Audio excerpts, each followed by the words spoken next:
Monsieur Joseph Lefebvre, vous êtes donc de Clisson, Oui, d'accord. On vous remercie déjà de venir à notre antenne c'est moi. pour parler je dirais, de voyage. Alors, je dirais que vous êtes d'abord un peu un globe-trotteur, si je peux me permettre le mot. Si C'est-à-dire que on, si on veut. vous avez sillonné un peu partout, notamment en Europe. Vous avez fait donc un peu l'Afrique, vous êtes revenu avec un très beau film donc, qu'on appelait Les Hammers. Oui. D'accord. Alors, deux mots sur Les Hammers. Les Hammers, suite à ce film, eh bien, on a eu beaucoup de projections dans des cinémas, avec des salles pleines d'ailleurs. Et puis on a diffusé beaucoup de DVD. Ma foi, ça a eu une audience au-delà de nos espérances au départ, puisque c'était pas le but. Donc Les on est Hammers, satisfait, quoi. Hein. Les Hammers d'extrême Éthiopie, on est d'accord. Oui, oui. Donc on a fondé une association Hammers d'Éthiopie, qui suit son cours, qui a des projets. Notamment installer une pompe à eau dans le village. Ok. Et après, il y a eu quoi? Le Ladakh, je crois, c'est ça? Ensuite, il y a le Ladakh. Alors, un sujet complètement différent des Hammers, évidemment, puisque c'est à 3500 mètres d'altitude, au nord de l'Inde. Le Ladakh, fait partie du nord de l'Inde. En réalité, ça, on ne le connaît pas beaucoup. Et le Ladakh, c'est juste à côté du Tibet, en fait. Le Dalai Lama a une résidence à Leh, la capitale du Ladakh. Et après, vous êtes revenu un peu plus près de chez nous, en Europe, et notamment Venise, il y a très peu de temps. Oui, je suis revenu à Clisson d'abord.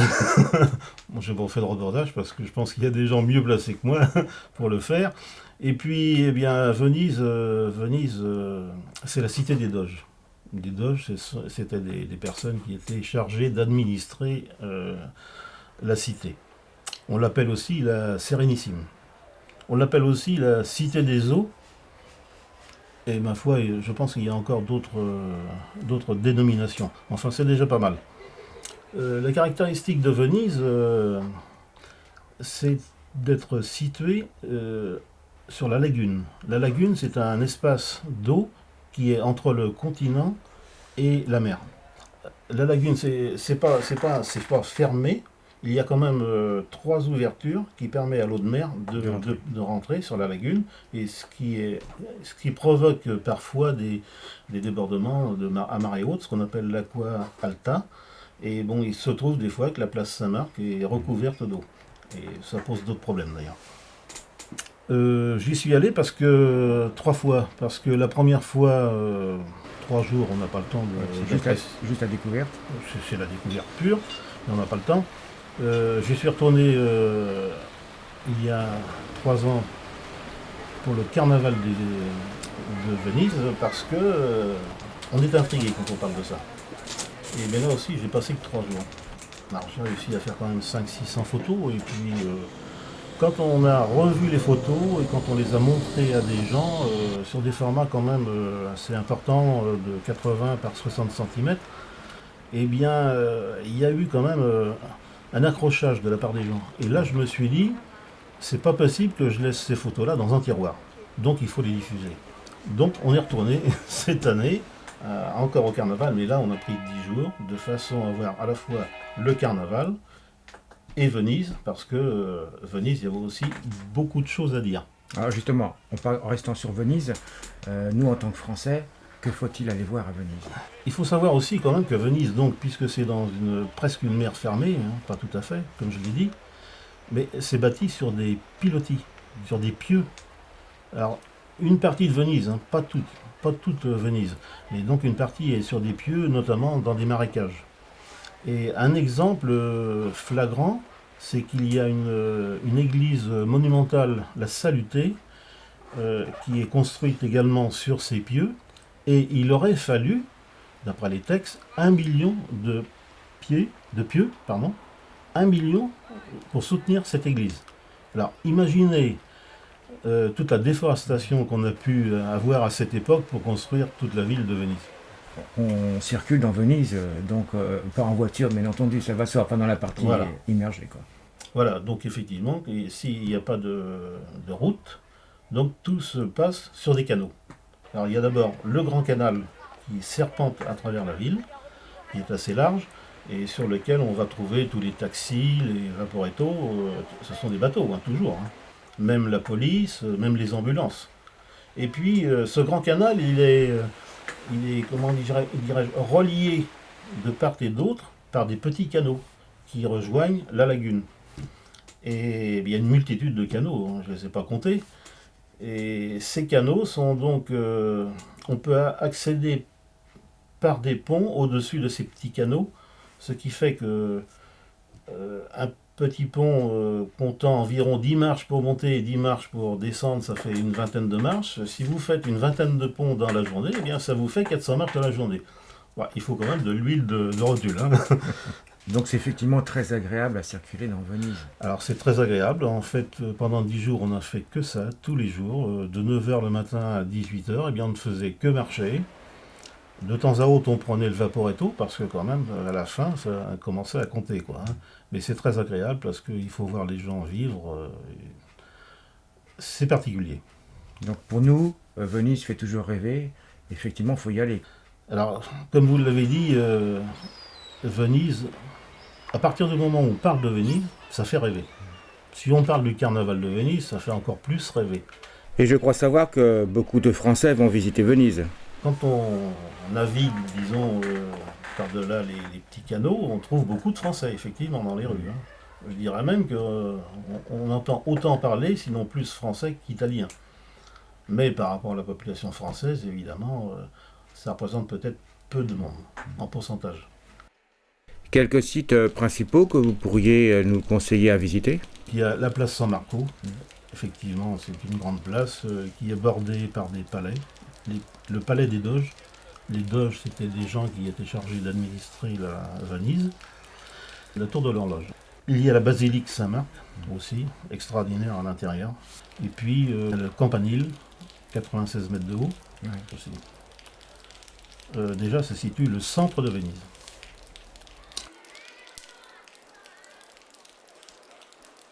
L'arsenal qui comptait à une époque apparemment au moins plus de 10 000 personnes qui travaillaient pour fabriquer des bateaux, notamment des...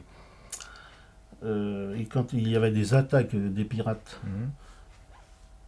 Et c'était une très grosse usine, mais la structure, disons, est restée, mais il y a beaucoup moins de monde maintenant, effectivement.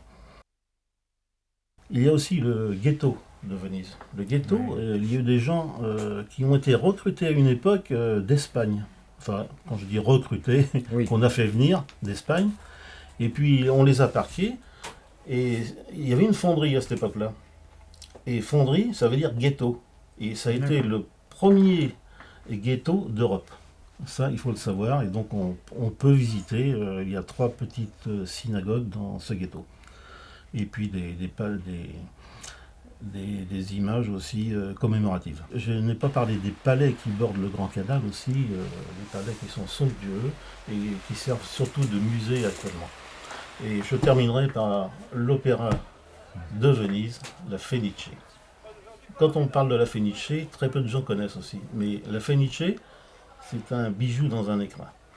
C'est vraiment le théâtre de Venise où Pavarotti, la Callas aimaient beaucoup chanter. Et il y a une acoustique extraordinaire. Et j'ai eu la chance avec ma femme cette année d'assister à un opéra, la Traviata de Verdi. Là, j'ai été aux anges. C'était une bonne conclusion du séjour. Vous avez rencontré également des habitants là-bas? Vous avez pu converser Non. Bah, on est limité déjà en italien. À part Pronto, Prego, Scusi, notre vocabulaire était limité, mais enfin... c'est pas forcément utile. Les commerçants parlent quand même un peu français. Hein, ils sont pas rétrogrades dans ce domaine. Donc on va peut-être en venir à l'événement important, le carnaval. C'était l'objectif. Oui. Alors ce carnaval, vous savez un petit peu comment est-ce qu'il a commencé? Le carnaval, je ne suis pas un historien, hein, je ne voudrais pas me transformer en historien alors que je ne le suis pas. Ce que je peux dire, c'est que le carnaval a obtenu ses heures de gloire au XVIIe siècle. Par la suite, il a sombré dans l'ombre, et puis bon, de fil en aiguille, on l'a remis sur pied, et puis actuellement... eh bien, il existe encore, quoi. Alors, le carnaval, c'est quoi? Le carnaval, on trouve beaucoup de gens, de Vénitiens, qui sont en costume d'époque, avec un masque ou sans masque. Hein. C'est peut-être pas le but, en fait, je pense. Mais ils sont en costume d'époque, et puis ils se promènent dans les rues tout à fait naturellement. Et puis il y a les gens costumés. Alors là, les gens costumés, ils ont parfois passé 1 an à faire leur costume. Et en général, ils font eux-mêmes leur costume, c'est ça? Alors ils peuvent le faire, d'après ce que je sais, mais ils peuvent le faire faire aussi. Bon, ça coûte peut-être plus cher aussi. Donc ils ont leur costume, ils ont passé du temps, ils ont engagé de l'argent également. Et ma foi, ces gens déambulent un peu partout. Et quel est leur but? Eh bien, c'est de se faire plaisir à eux-mêmes, évidemment, mais de faire plaisir aux gens aussi, parce qu'en fait, ils sont là pour qu'on les prenne en photo. Alors ça, c'est extraordinaire, parce que j'ai jamais vu un endroit dans tous les voyages qu'on a fait avoir des gens comme ça qui se posent spontanément, volontairement, pour qu'on les prenne en photo, quoi. Alors ça, c'est extraordinaire. Alors par contre, il y a le revers de la médaille, c'est qu'il y a tellement de photographes, vous pouvez vous trouver avec 20 ou 30 photographes, et là, il faut jouer des coudes. Sinon, vous ne pouvez pas prendre de photos, quoi. C'est vraiment l'envie de partager une passion. Ah oui, tout à fait. Tout à fait. C'est une passion. Ouais, je crois que c'est une passion de la part des gens costumés, mais des photographes aussi. Ouais. Je pense des deux. Et beaucoup de gens sont costumés? On en voit un peu partout, mais il y a une concentration sur la place San-Marco. Là, il y a une concentration, et comme j'ai été déjà allé, je savais quels étaient les endroits où on pouvait faire de plus belles photos que d'autres. Voilà. Maintenant, votre question sous-entend, parce que je sais que pendant qu'on était là-bas, il y a eu un article, il y a eu une vidéo passée à la télévision sur le carnaval de Venise. Tout à fait. J'ai appris ça. Alors, effectivement, on se dit, tiens, c'est les gens de Venise qui sont masqués, et puis pour leur plaisir et tout ça. Et puis souvent, ça m'arrivait parfois d'entendre parler russe, quand je m'approchais de la personne. Des fois, un petit peu allemand peut-être, mais pas beaucoup. Mais souvent français. Alors là, je me suis posé la question. Et donc, on s'est renseigné auprès de gens de Français qui allaient là-bas, effectivement, pour se déguiser. Et c'est là qu'on a appris qu'il y aurait peut-être, je ne sais pas, peut-être environ 70-75% de Français qui prennent plaisir à se déguiser pour aller au carnaval de Venise. Alors, la question, est-ce que Venise perd son âme? Je ne sais pas. Ou la partage. Ça peut être aussi c'est une question. Est-ce que vous avez rencontré ces Français qui vont là-bas se déguiser et vous avez pu discuter avec eux? Bon, on a discuté un petit peu avec eux. Ouais. Mais enfin, pas beaucoup, parce que je voyais pas trop l'intérêt de discuter, quoi. Ils ne vont pas expliquer pourquoi ils allaient à Venise pour leur plaisir. C'est ce qu'il en ressortait. Le peu qu'on a discuté, c'était leur plaisir, leur passion. Qu'est-ce que vous avez ressenti lorsque vous avez vu certains maquillages, certains masques, certains costumes? Où est-ce que vous avez été le plus attiré? Qu'est-ce que vous avez trouvé de plus important, de plus extraordinaire? C'est très difficile à dire. Moi, je fonctionne, disons, je ne suis pas un professionnel, hein, je suis désolé, mais c'est comme ça. Je fonctionne à l'œil, moi. Ça me plaît ou ça me plaît pas. Après, je cadre. Et dire qu'est-ce qui m'a plu ou pas, c'est très, très difficile. Mais on trouve de tout. On a même trouvé des filles, des jeunes filles qui dansaient en tutu. Il y a vraiment de tout. Alors, il y a les couleurs aussi. Les couleurs, à la limite, quand il y a trop de couleurs, eh bien, ça me gêne un peu. Hein, pour répondre à la question. Donc c'est un choix entre l'équilibre, entre les couleurs, entre les formes. Voilà. Ces photos et cette vidéo, qu'est-ce que vous allez en faire? Alors là aussi, ça fait déjà pratiquement 2 ans que je travaille là-dessus, dans l'ombre, hein, évidemment. Alors pour l'instant, j'ai 3 directions. Au mois de mai, 28, 29, 30 mai de cette année, il y a une exposition donc, sur le carnaval de Venise à Corbridge, au Pays de Galles. Donc tout est lancé, c'est sur le cadre, ça va se faire. Ça correspond un peu avec le déplacement du comité de jumelage de Clisson qui s'en va à Corbridge. Tout à fait. Mais je le fais à titre personnel, individuel, tant au niveau des charges qu'au niveau financier. Par contre, à Corbridge, j'ai obtenu, disons, l'aval de gens qui se sont bien démenés pour que cette exposition ait lieu. Et moi, je les en remercie vivement. Et cette exposition se fera en même temps qu'un événement culinaire très important c'est Food and Drinks. Alors donc, logiquement, ça va attirer du monde. D'accord. Deuxième point, en mars 2017, il y aura cette exposition à Valette, dans l'atrium de Valette, de la mairie de Valette. Ce sera la deuxième quinzaine de mars. D'accord. Et donc là, bien sûr, tous les Clissonnais, Valtais, Montacutain sont invités à venir vous voir. Bah oui, il y a de monde, mais je pense qu'on a déjà fait pour l'Éthiopie à Valette, dans l'atrium, une expo qui avait très très bien marché. On a un très bon écho au niveau de la mairie de Valette et de ses employés, et c'est déjà lancé, hein. Donc je ne me fais pas de soucis. En plus, il y aurait une liaison avec les écoles, parce qu'on peut considérer que l'histoire de Venise, ça a quand même une valeur éducative. Hein. Et le troisième point, eh bien, c'est Clisson. Clisson, ça fait longtemps que j'y réfléchis, et puis je n'ai pas trouvé de solution. Alors maintenant, il y a un projet pour 2017, mais je ne peux pas en dire plus pour l'instant. Je pense quand même qu'ils sont, je crois qu'on dit parfum d'Italie, c'est ça? Oui. Donc ce serait quand même dommage qu'il n'y ait pas d'exposition à Clisson, voire conférence débat. Oui, tout à fait. Mais peut-être plus encore.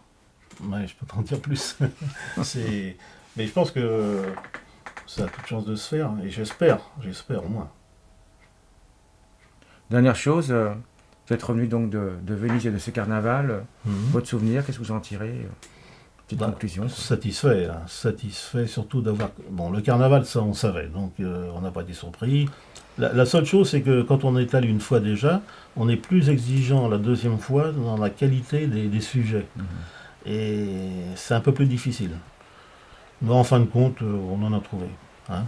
Et puis on a surtout été aussi satisfait de toute la visite de ces palais, du palais des Doges, la basilique, San Marco.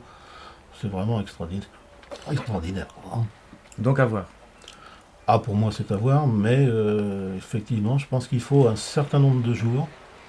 Et 3 jours, c'est pas suffisant, quoi. Alors ça dépend de la disponibilité des gens, évidemment. Hein. Mais c'est trop juste pour bien appréhender la ville. Quoi. Mais donc on peut conseiller à tout le monde d'aller voir effectivement cette Venise et puis ce carnaval.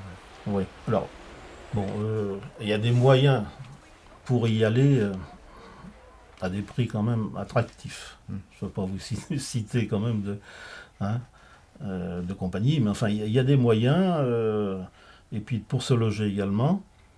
Maintenant, la vie est très chère. La vie est très très chère.